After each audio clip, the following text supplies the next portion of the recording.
and welcome to Great Movie Scenes, the first series to talk just about that, great scenes from movies. Today, I am welcomed to be speaking with Jonathan Brownlee.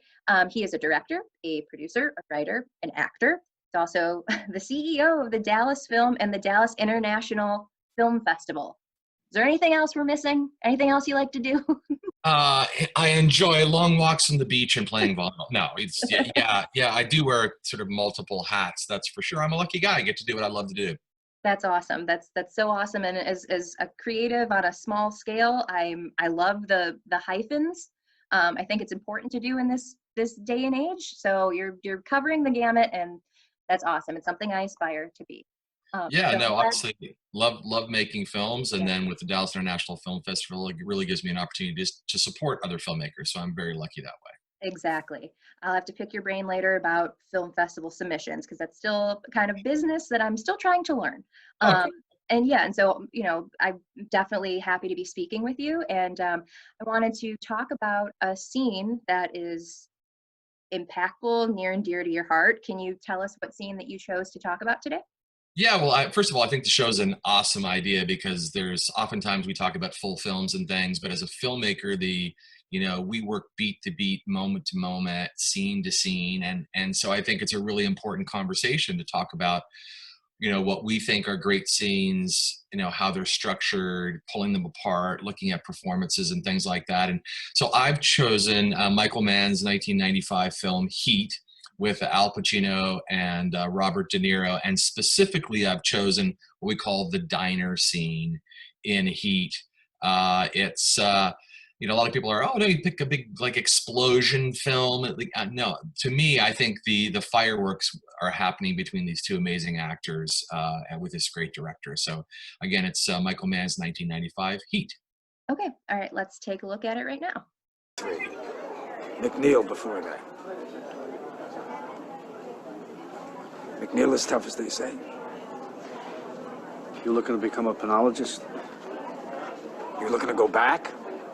I chase down some crews, guys just looking to fuck up, get busted back. That you?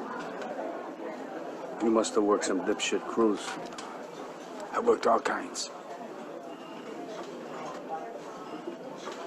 You see me doing thrill-seeker liquor store holdups with a Born to Lose tattoo on my chest?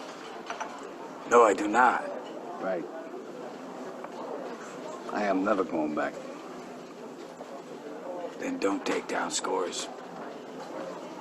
I do what I do best. I take scores. You do what you do best, trying to stop guys like me. So you never wanted a regular type life? The fuck is that? Barbecues and ball games? Yeah. This regular type life, that your life? My life? No, my life. No, my life's a disaster zone. I got a stepdaughter so fucked up because her real father's this large type asshole. I got a wife. We're passing each other on the downslope of a marriage, my third. Because I spend all my time chasing guys like you around the block. That's my life.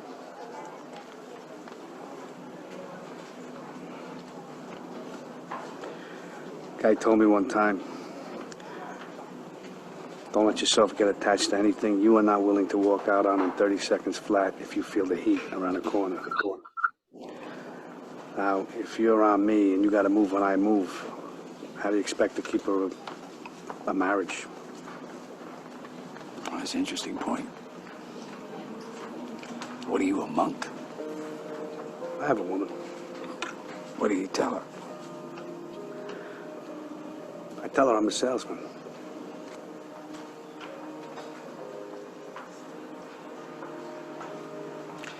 So then if you spot me coming around that corner, you're just gonna walk out on this woman? Not say goodbye? That's the discipline. That's pretty vacant, you know? Yeah, it is what it is. It's that or we both better go do something else, pal. I don't know how to do anything else. Neither do I. I don't much want to either. Neither do I.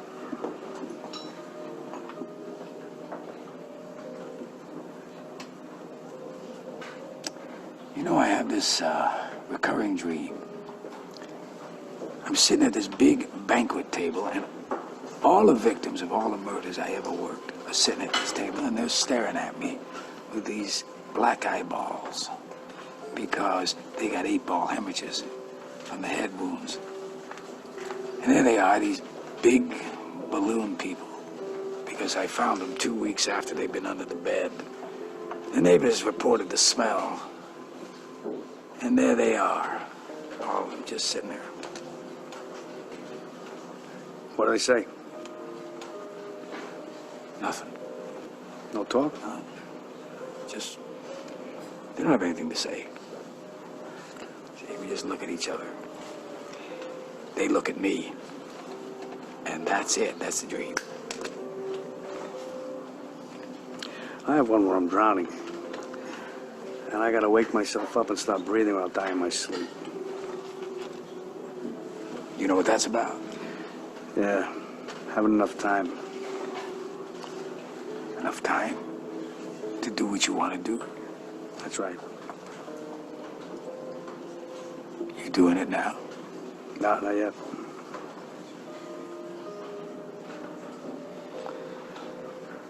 You know, we're sitting here, you and I are like a couple of regular fellas. I mean, you do what you do, I do what I gotta do. And now that we've been face to face, if I'm there and I gotta put you away, I won't like it. But I'll tell you, if it's between you and some poor bastard whose wife you're gonna turn into a widow, brother, you are going down.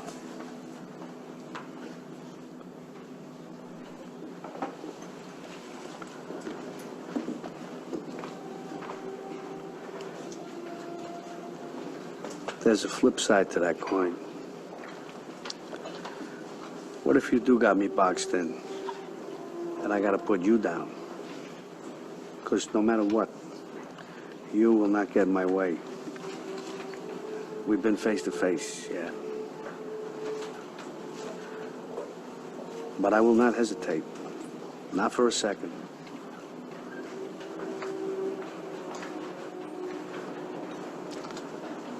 Maybe that's the way it'll be. Or, who knows? Or maybe we'll never see each other again.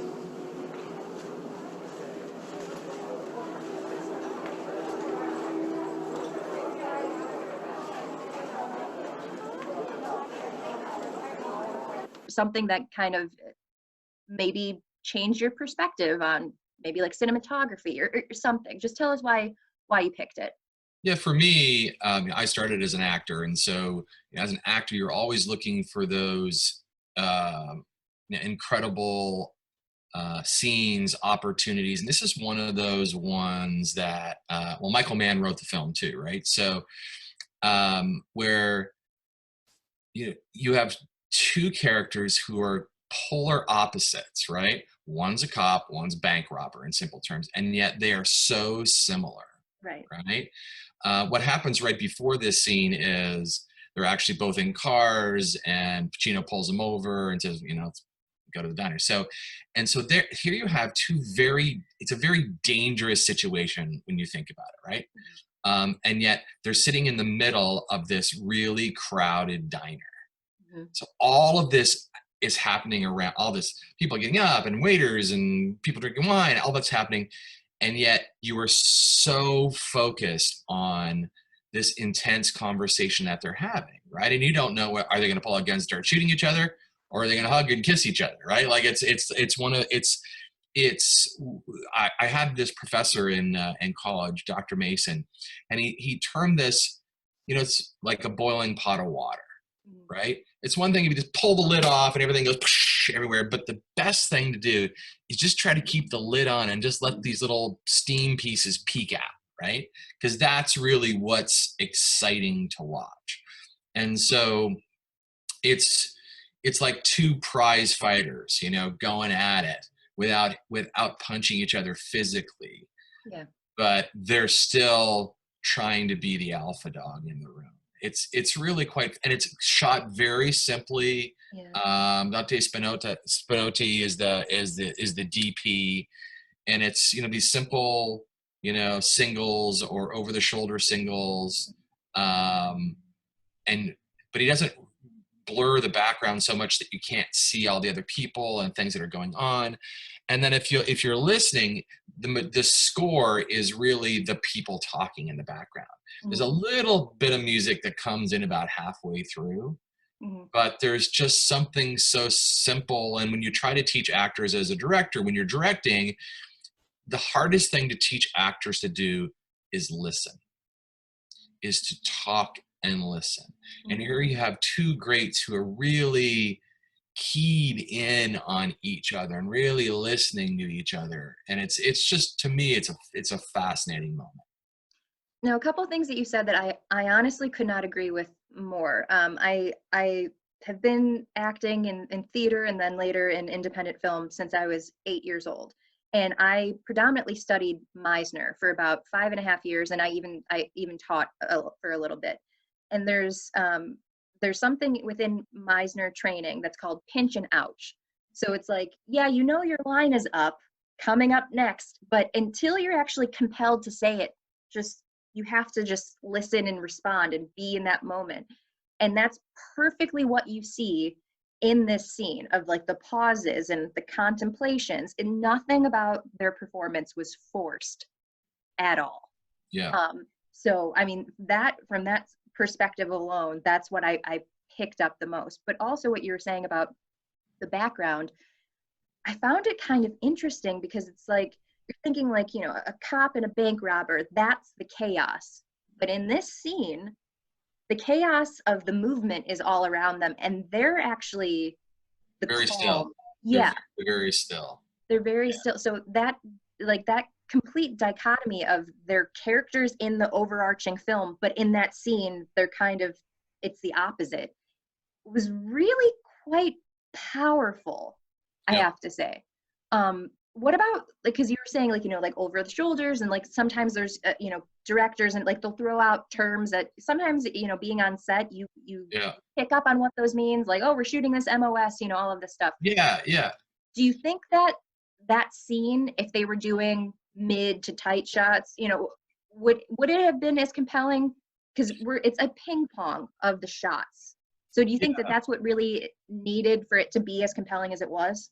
Yeah, and I haven't seen the shot list. So I don't know what they actually shot and Oh, what they ultimately edited. mhm. But you know, there's, I don't think there's a single two shot with the two of them, you know, are medium two. It's all, you know, singles, what we call dirty singles, or over the shoulder, Mhm. meaning you can always see the other person, so you know they're in immediate proximity to the person you're actually seeing, right? So you could have done what's called a clean single, which they do a couple of times when it's really important. And there is a little bit of dolly movement in some of these. There's Yeah. really, really subtle. I probably wouldn't even have done the dolly movement. I think it holds just on clean, you know, these on these over the shoulder dirty singles. Because you're just letting the actor work, right? Right. And the cinematography should serve the scene. And because they are so still, Yeah. it's important that the cinematography mirror what's happening in the scene. Right. So they don't need trick. They don't need a crane shot coming in.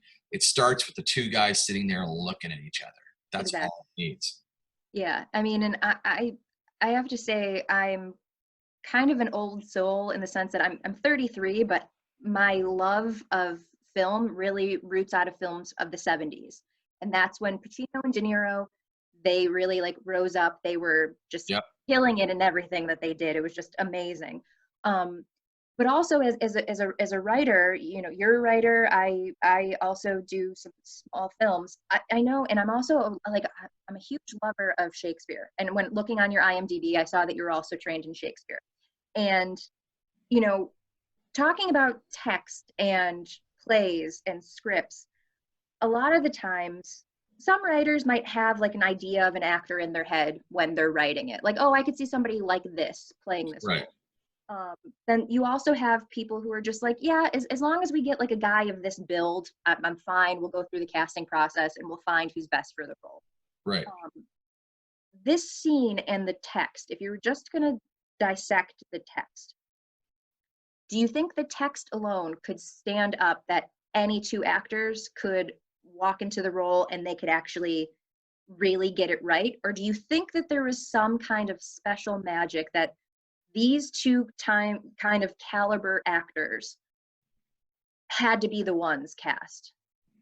Yeah, it's a great question. To your comment about, Shakespeare. In Shakespeare, everything happens on the line in the word, right?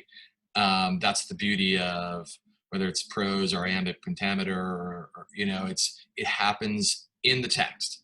And here it happens in between the lines. It happens in what we call subtext, right? There is so much churning underneath that what they're saying is not necessarily what they're saying or what they're meaning, right?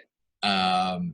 And so I think it's crafted well enough that obviously these two powerhouses bring great performance to it, but I think it's a great scene for other actors, in scene work. It's like David Mamet, who's his own type of poetry, right? And things like Gary. I thought about doing a scene from Glenn Ross, right? Because another one of my favorite films with great actors. But this is a perfect example of, it's not so much about the script, it's about what's happening underneath all of this, right? And that's what I think is really powerful about the scene. Mm-hmm. So with what we were saying about, like these powerhouses of these types of actors, and just, really great content, and then, acting on what's on the page versus what's off the page. Movies like this, feature-length movies, and especially in this climate, we don't know what's going to be happening with film production just yet. I mean, some things are coming out, but we're really not clear. Same thing with television. But are you seeing that movies like this can actually, or not movies, but the content like this, it might lend itself to be better in short form, just because of the way that we're retaining content? So, I mean, do you think, like, not that I'm suggesting that they do this, please don't, but if there's like a Heat, series, do you think that, having something this of a great scene, but in the midst of other great scenes within the film, do you think it would be more powerful in a short form content platform? That's a good question. And I do think people are digesting content in smaller chunks, and for some people that's easier. Obviously, streaming series. I mean, I don't know what you're watching. I've been watching Bosch, and I'm through the whole thing. It's amazing, right? It's very similar type of a feel to what this movie is actually in a lot of ways. That very flawed character. I think that also from a business side, people need to create more content, and obviously Heat is a feature film. If you could do 3 seasons or even a limited run series, 10 episodes, 8 episodes, from a business perspective, maybe that's a better choice, as opposed to trying to tell a story in 90 minutes or 120 minutes. Right. So just also talk quickly about the work that you do with film festivals. When you're getting films that are coming in, and there's tons. I mean, I can't even imagine what it would be like to sift through everything. Are you looking for like little nuggets, like a scene like this, and not that it could be recreated, but are you looking for something, even if the overarching film might not be to your liking or might not fit in with the other films that were already selected? Does a scene like this really, like, all it takes, like, just to really say, yeah, I want this to be part of my festival? Yeah, it's a good question. I mean, we get 1,500 to 2,000 submissions for a festival. So, and some of those are studio pictures that are going to be coming out, and they want a launch pattern, including film festivals. But the majority are independent filmmakers, and independent filmmakers, are continuing to work their craft. So, oftentimes you will get films which although the overall film isn't fabulous, it's good, but there are sparks of wonder about it. And those could be in scenes, those could be production design, those could be camera work. And so you try to give those filmmakers a platform for people to see their work, even if the overall film is flawed.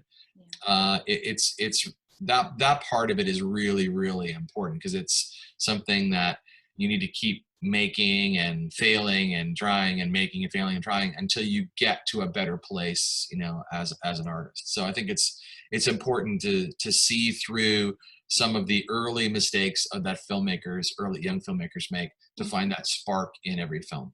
Right. Well, that's great to know for me. So thank you for that. But just on one final note, there's actually, in doing this series, it makes me incredibly happy and warms my heart that actually quite a few people that I've already interviewed, the films that they've chosen have been Pacino, De Niro, kind of films. And I know that, to not make it controversial, but like when Scorsese mentioned about his feelings toward Marvel films, Sure. While I didn't totally agree with what he said, because those films are still cinema, I kind of understood where he was kind of coming from, of like content driven, gritty films that, that came out of the 70s that I happen to really like.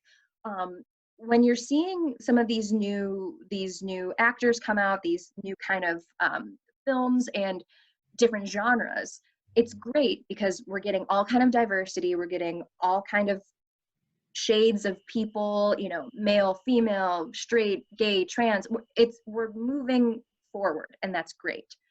Do you think that we're missing, though, a little bit of that grit that these two particular actors came out of, and that spark that really sparked my generation, your generation? Do you think that we're losing any of that in this? Well, first of all, I like that you actually called me part of your generation, because I'm so thank you very much. You're welcome. I don't. I understand, what Scorsese is saying, and the difference between maybe a film and a movie, I think is kind of what he was talking about. Just like the difference between a novel and a classic. Yeah. I think there's certainly levels of entertainment.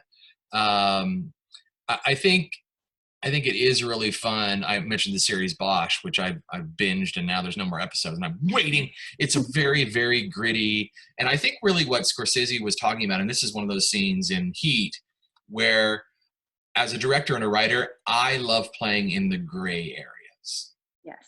Right? That's really the ambiguity. Who's the good guy? Who's the bad guy? The flawed good guy.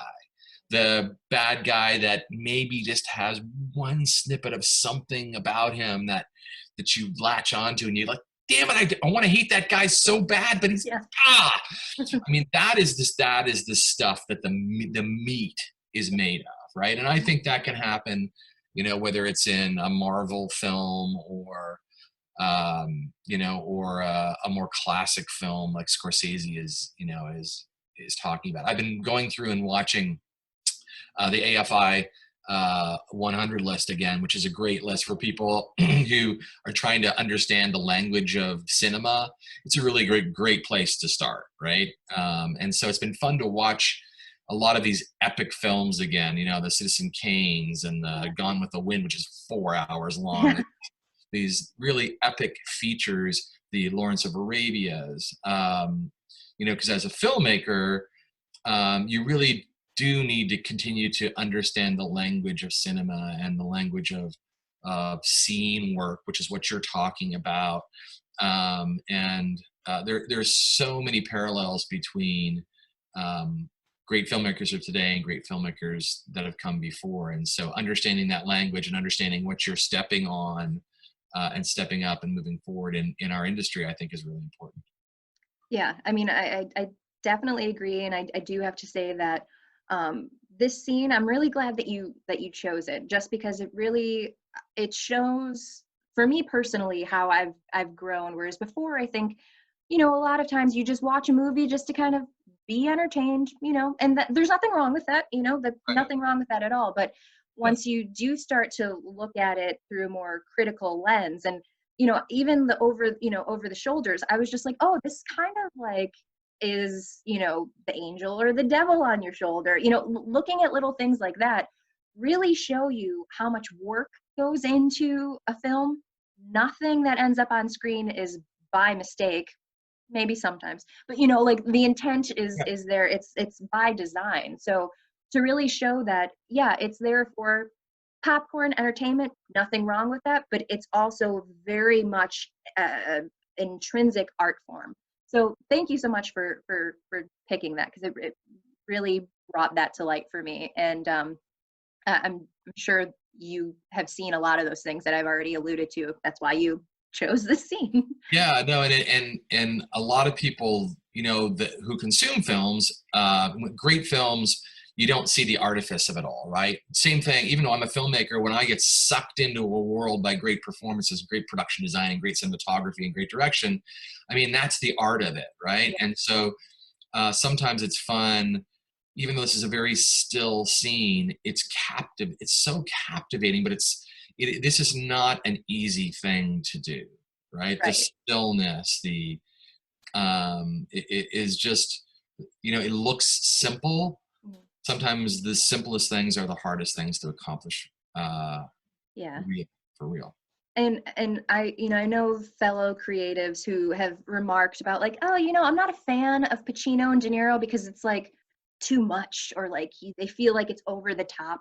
Sure. And I challenge them to watch that scene, because living in that stillness, having a connection the entire time while there's a bunch of extras around you, while there's a camera on your face, there's a boom over your head, there's lighting everywhere, that is incredibly, incredibly difficult.